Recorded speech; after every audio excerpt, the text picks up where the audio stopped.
She was sitting at a small café table when a stranger walked through the door and turned slightly left. In that instant, a powerful feeling washed over her. She had lived this exact moment before. The same light through the window, the same muffled sound of a cup settling on a saucer, the same angle of the stranger's head. She froze, her coffee forgotten, caught in a strange loop where the present felt like a memory. Logically, she knew she had never met this person and had never visited this cafe until today, yet the conviction was undeniable. The sensation passed within seconds, leaving behind a faint mental shiver and a lingering question. That brief mental event has a name that many people recognize instantly. Déjà vu, a French phrase meaning already seen. Most people first encounter it in childhood or early adolescence, though its intensity can fade as the years pass. When it strikes, the brain seems to send a false signal of recollection into the middle of a brand new experience. The easiest answer is to call it a simple memory glitch, a momentary short circuit in the machinery of remembering. Your brain, the explanation goes, just misfiled a new impression into the wrong mental drawer, making it feel old. But that tidy answer starts to fray the moment you look at the actual experience more closely. If déjà vu were just a random memory error, you would expect it to strike at any moment, without much pattern. Yet it appears more often when a person is tired, mildly stressed, or standing in a place that shares features with somewhere else they have actually been.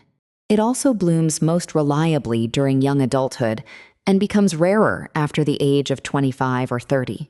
A true random glitch would not follow such a precise lifetime arc or arrive on the heels of a particular feeling of familiarity.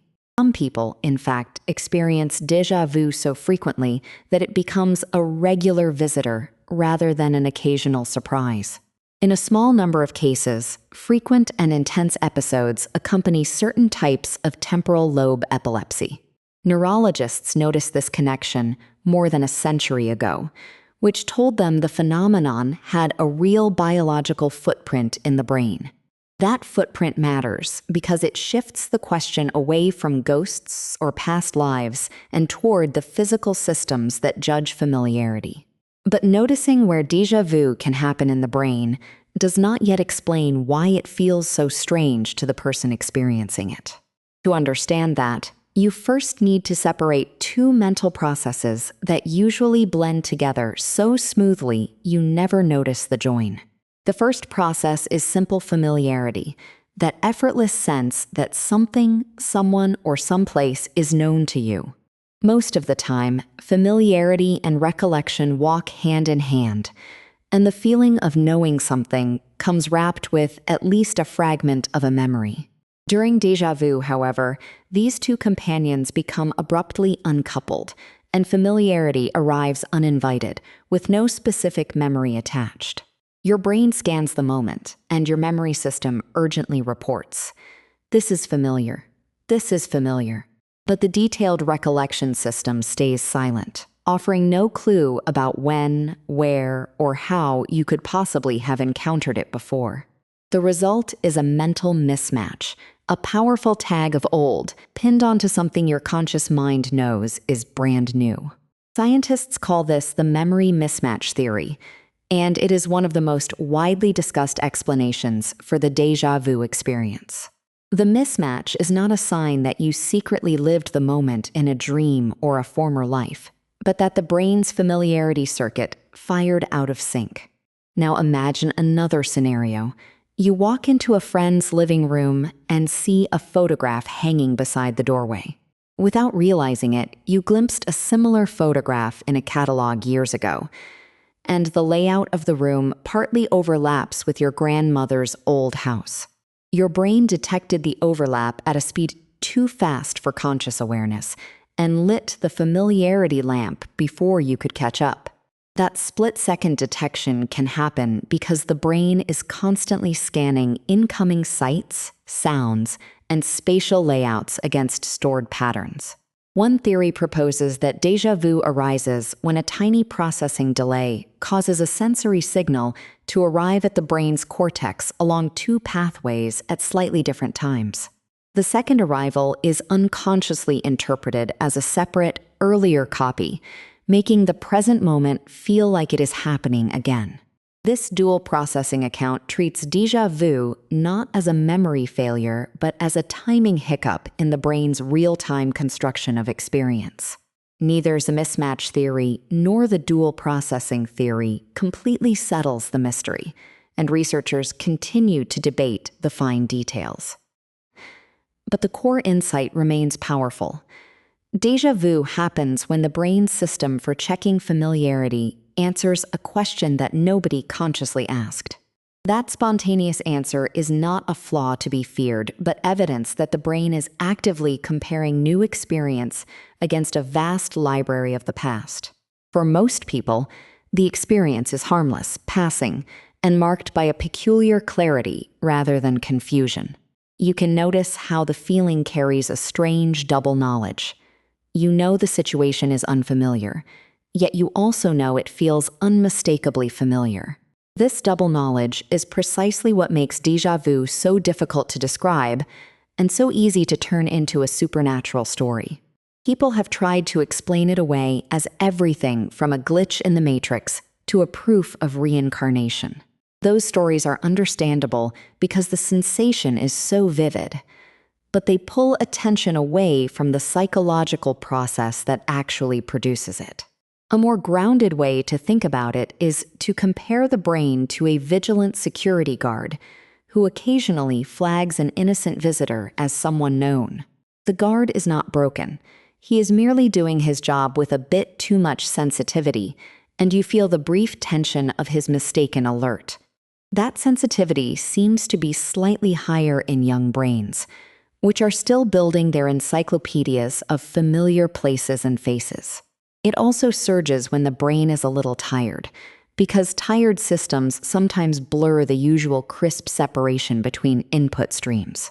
A drowsy evening in a new city, a repetitive melody, a room that feels Now return to the woman in the café and notice what happened immediately after the stranger walked in. For 2 or 3 seconds, she felt as though she were remembering the future, a paradox that the brain briefly entertains without fully believing it. Her prefrontal cortex, the part of the brain that handles reasoning and reality checking, quickly stepped in and corrected the error. It overrode the familiarity signal by reminding her, "This cafe is new, this person is a stranger, and you have never been here before this afternoon." That correction is crucial, because it separates ordinary déjà vu from the more persistent confusion that can occur in certain neurological conditions. In some forms of temporal lobe epilepsy, the déjà vu sensation may stretch out, recur relentlessly, and fail to resolve as cleanly as it did for her. So far, the story has followed a tidy path: a fleeting mismatch, a brain timing issue, and a quick correction by the reasoning parts of the mind. But this explanation, as satisfying as it sounds, turns out to be incomplete in a way that matters. The missing piece is that familiarity is not just a cold cognitive label, it carries emotional weight. When you recognize an old friend, the warmth of familiarity is entwined with safety, history, and affection. In déjà vu, the warmth is there, but the safety is missing because you cannot locate the source. That emotional charge explains why déjà vu can feel meaningful or even portentous, as if the universe were sending a private message. Your rational brain knows no message was sent, but your emotional systems still react to the raw tag of significance. This is where the most important reversal of the whole story waits to be recognized.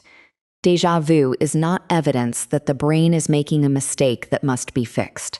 It is instead a visible ripple on the surface of a mind that is constantly predicting what will happen next. The brain does not simply record the present like a video camera. It constructs a live model of reality by blending what is coming in with what it expects.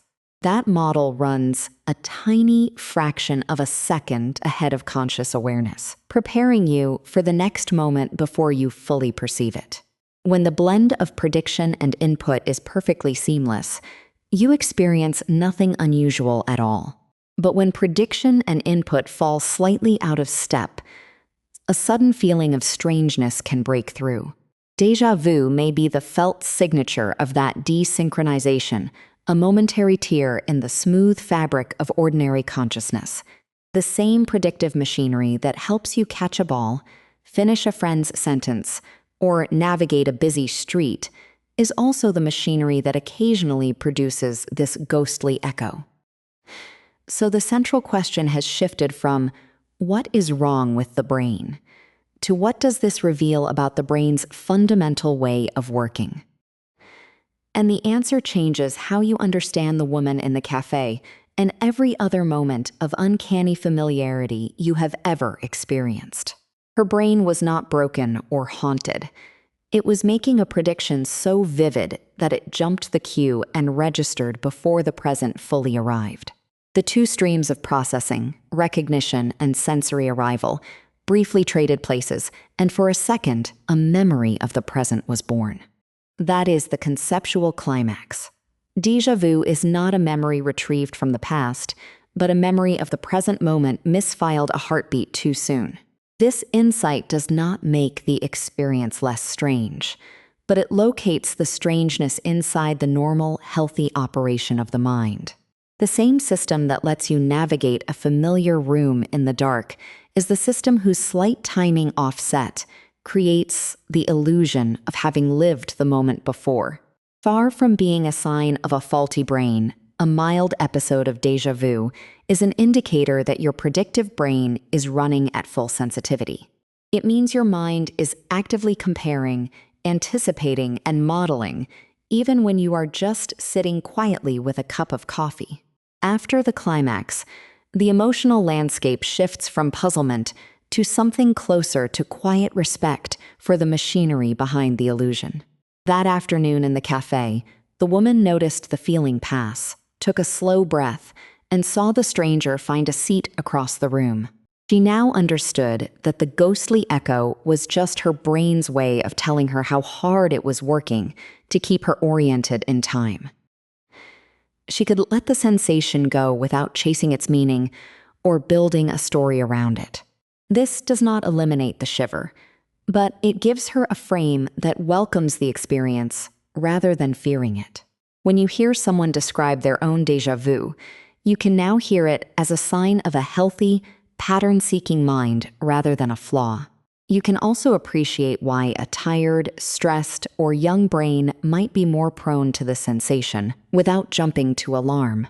If the episodes ever become frequent, prolonged, or accompanied by confusion that lingers, then a medical conversation can clarify what else might be happening. Memory and perception are not separate continents. They are two rivers that flow together to create the stream of conscious experience. Occasionally, a ripple travels upstream, and for a moment, the present feels like the past. That ripple is not a destination, not a hidden message, and not a key to a past life. It is a momentary glimpse of the usually invisible work the brain performs to give you a stable, coherent world. Return to the cafe one last time. The woman finished her coffee, stood up, and walked out into a bright afternoon that felt entirely new. And if a flicker of false familiarity ever visits you again, you can notice it, recognize the prediction machinery doing its job, and let it pass like a familiar ripple on a wide river.